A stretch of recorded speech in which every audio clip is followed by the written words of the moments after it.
Ano kaya ang plano ng gumagawa na yan? Ano ba yan, sir? Parola? Hindi ko nga alam eh.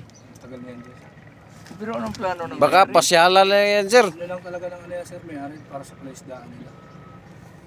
Hindi dyan kabila, no? Kasi ito yung ano eh, yung labasan ng tubig eh. Yung rest house na rin. Rest house. Oo. Rest house.